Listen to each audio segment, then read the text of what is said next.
I heard from the opening remarks that we have a strong Scottish Water today, and in large part that is thanks to the hard work of your staff. Do you agree, therefore, that it's important to value the workforce and to pay them fairly? Let me just set some context, and the answer is yes. And that is actually a very strong focus of Scottish Water and its purpose and its ethos. But I'm going to pass to Alex and then Peter in terms of their dealings in relation to the industrial relations recently. Thank you. So, thank you. And yes is the answer to the question. Absolutely. Our people do a great job. You know, some of the success that we talked about, most of the success we talked about, is down to the people who are out there dealing with difficult issues day in, day out, in all weathers. So our people do a great job, and I'm sure Scottish Water is a good employer who cares for its people, and we see that coming back in our employee survey results, which are encouraging. Always more to do, but they are positive results. And the pay offer we made for 24-25 is a good and fair and progressive pay offer. It is above inflation, and it's progressive in that those on the lowest salary levels will receive the biggest increase from that pay offer. We are always trying to balance the interests of trying to get the best pay deal we can with long-term sustainability of the organisation and mindful of the impact on customers, because ultimately the customer pays for all of these things. And as I said, I think it's a good and fair deal. We've improved it several times since the beginning of the negotiations, and I would like this to be resolved. I want people to have the money in their pocket that they should have from July of last year, so it's now been a long time. And our door's open. We want to get this resolved. We'll meet any time with our union colleagues, and I think it just is important we try to resolve this as quickly as possible, and that's our focus. I'm really glad to hear that your door is open. I think that's important for a chief executive. When did you last meet with the trade unions? When did you sit down with them to talk about these issues? So the issues around the pay deal have been led by Peter Farrer and my colleague Lynn Highway, who's our Director of People. So I haven't met with the unions around that issue because it's being led by my very able colleagues.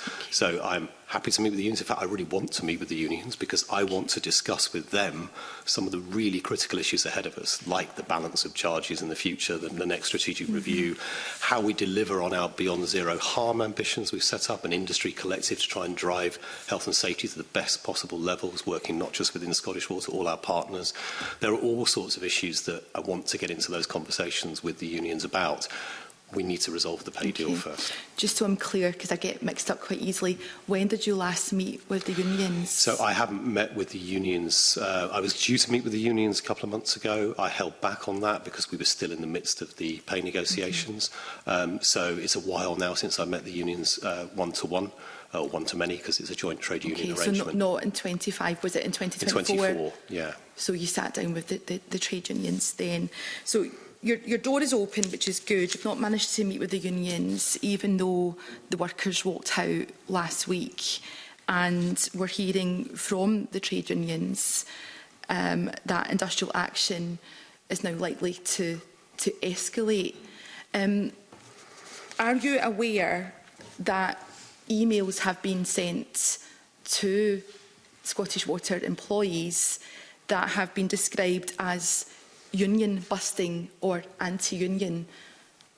So we have been trying to communicate with all of our people about the facts around the pay deal. I'm aware of the communications we've set out. That's been trying to be clear and transparent about the offer we've made. One of the things that I think has been disappointing is that the offer that's before everybody has not actually been put to the union members to consider. So the ballot that was taken was around the principle of industrial action rather than the offer being put to union members for their assessment.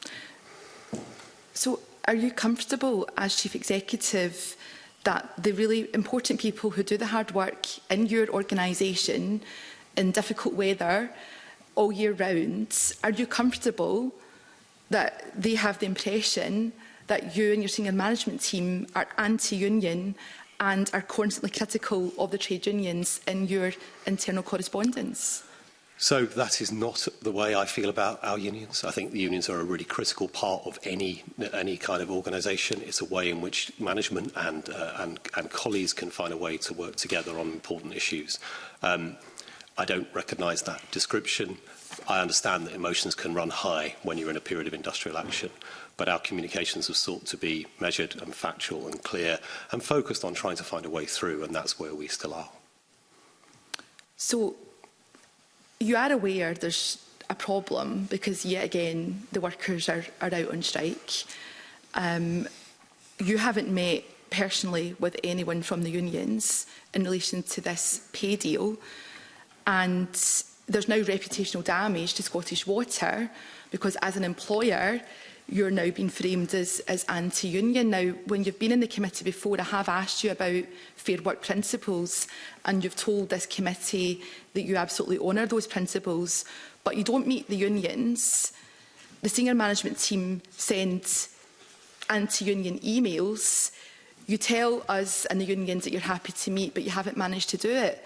Why is this not a priority for you as Chief Executive? So, just to pick up on those issues, I would just refute that we send anti-union emails. That's not true. As I said before, we've sent factual information to all our colleagues because I'm also mindful of the fact that most of our colleagues, in fact, are not unionised. So I have a duty of care to all employees, including all unionised employees, and the issues we've been trying to deal with are to ensure that information is clear and understood by everybody. We do sign up to fair work principles, and our position is to try to resolve the issue. Now, the choice I have made as Chief Executive is to ask my very able colleagues in the shape of Peter Farrer and Lynn Highway to lead the work around the annual pay award.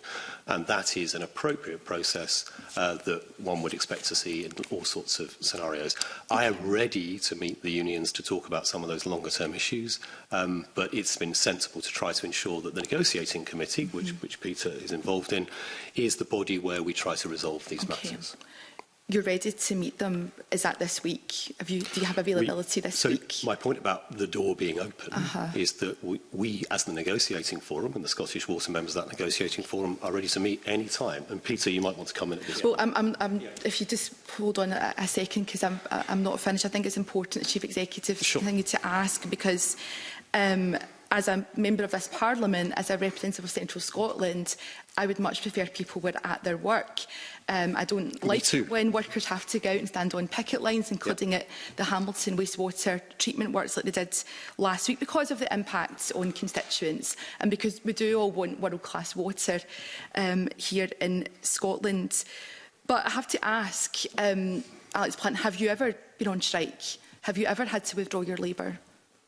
So just to come back to your point, I agree with you. It's in no one's interest for there to be ongoing industrial action. It doesn't help customers, it doesn't help our people. It is a regrettable position, which is why we stand ready to meet the unions at any point to try to resolve, because the only way you can resolve is through negotiation. And to the question, have you ever had to withdraw your labour? So to the question, I have not taken strike action during my career. Okay. Would you agree that for workers to withdraw their labour, to go on strike, to forfeit a day's wage, do you accept that that takes courage? I think it is always a difficult choice that anyone makes to withdraw their labour. I think, though, going back to what I said at the beginning, the dispute in question is about the annual pay award. Okay. An annual pay award is about whether an organisation is properly reflecting inflationary pressures in the environment. The award we have made is for a comfortably above inflation offer, and it is a progressive and good and fair one. But I accept that it's a difficult choice that people make whenever they choose to withdraw labour. So, in your opinion, the offer, which is 3.4%, is that right?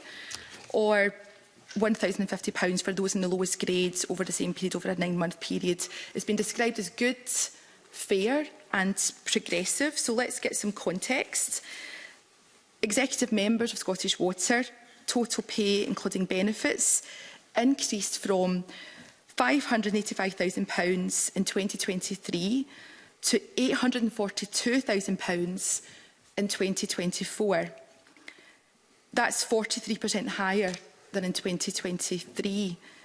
So can you say, just in a few words, how this can be justified, this significant increase, when the rest of the Scottish Water workforce have been offered 3.4% rise in basic pay for 2025-26. So because that's a question about the executive pay, I'm happy to Well, take that one. I was still speaking to Alex Plant. So I don't set the salary levels. That is a matter for the board. But you have an opinion. You've just told us that this is a good deal and it's fair, and you're disappointed in the unions that you haven't bothered to meet yet. So there are two different issues. The annual pay award is around whether we are making an appropriate annual uplift to cope with the inflationary pressures that colleagues are facing. The 3.4% award we've made is comfortably above inflation. And if you look back over longer periods of time, you'll see that the awards we've made have always been above inflation. So it is doing the job it is supposed to do of ensuring that we're not falling behind the general inflationary environment. The issues around executive pay are around, in particular, the years you're talking about when there was quite a lot of changes within the executive pay and team. And at that point, you're judging a question about whether that's being set at a level you can attract the best talent. But that is a matter for the chair, I think. Slightly here, because I think Deirdre needs to answer that question, Monica, because I think Yeah, it's... that's fine. I was happy to bring Deirdre in once Alex had finished, so thank you, convener. Okay, so thank you. So the Scottish Water pay structure, it is designed to deliver good outcomes for the people of Scotland. It's agreed by the Scottish Water Board and the Scottish Government. They're transparently set out in our accounts, as you know. I think the point is, though, we are competing against private companies for the talent we need to lead, as I said at the beginning, a very complex business, one of the biggest public corporations in Scotland that is performing well. And our benchmarking demonstrates that our executive salaries are actually among the lowest of any comparable company in the UK. So we need to attract the talent with the skills and the experience to continue to ensure that Scottish Water delivers the kind of outcomes that you expect of us on a daily basis and for the longer term. Outcome should be a happy workforce. It doesn't have to go out on strike every year. Is that a good sign that things are going well? You talked about customer surveys and internal surveys. Is that a good sign that the workforce are out on strike again, having to give up a day's wage? So again, I think it's very disappointing, as I said. Our employee satisfaction surveys do come back very consistently high. There is a lot of very positive engagement with our staff who are aligned with the common purpose of Scottish Water to support a flourishing Scotland.